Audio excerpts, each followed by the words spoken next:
আর বাকিরা জানতে পেরে যায় যে জেনাব আর রিচা কথাকে ধরে কাঠগোলায় নিয়ে গেছে। এরপর অগ্নি পূর্বাকে বলে, আপনার ফোনে যে রেকর্ডিংটা আছে চালান তো, যদি কোনো ক্লু পাওয়া যায়। তারপর অগ্নি রেকর্ডিংটা চালালে পাশ থেকে ট্রেনের আওয়াজ শোনা যায়। সবাইকে বলে, ফোনে তোরা সার্চ করে দেখ তো কাঠগোলার আশেপাশে কোনো স্টেশন আছে কিনা। এরপর অঙ্কিত বলে, হ্যাঁ এই তো এখানে স্টেশন দেখতে পাওয়া যাচ্ছে। তখনই সেই ছেলেটা এসে বলে, আপনাদের আরও একটা কথা বলার আছে। ওরা নিজেদের মধ্যে বলাবলি করছিল কাজ হয়ে গেলে তার ট্রেনে করে অনেক দূরে গিয়ে গা ঢাকা দেবে। এ কথা শুনে সবাই মিলে কথাকে খুঁজতে বেরিয়ে যায়। ওদিকে রিচা কথাকে মারবার জন্য সমস্ত কিছু তৈরি করে ফেলে। এরপর কথার জ্ঞান ফিরে আসলে কথা আপন মনে বলে, কারা যেন কথা বলছে।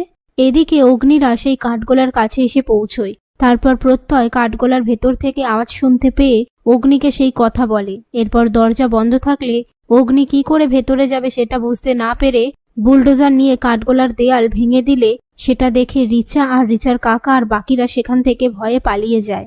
এরপর অগ্নি ভেতরে এসে কথাকে খুঁজতে থাকে। তারপর কথাকে কাঠের গুঁড়ির ভেতর থেকে উদ্ধার করে বলে, তুই ঠিক আছিস তো? কথা বলে, পৃথিবীর কোনো শক্তি যদি আমাকে বাঁচাতে পারে সেই শক্তি মা আনন্দী আপনাকে দিয়েছে। অগ্নি বলে, আমি তোর কিচ্ছু হতে দিতাম না। সেই মুহূর্তে পূর্বা এসে কথাকে বলে, তুমি ঠিক আছো তো? আর বাকি ফোর্সদের বলে, তোমরা চারিদিকটা গিয়ে দেখো কেউ যেন পালাতে না পারে। তারপর কথা যেতে গিয়ে মাথাটা ঘুরে গেলে অগ্নি কথাকে কোলে তুলে নেয়।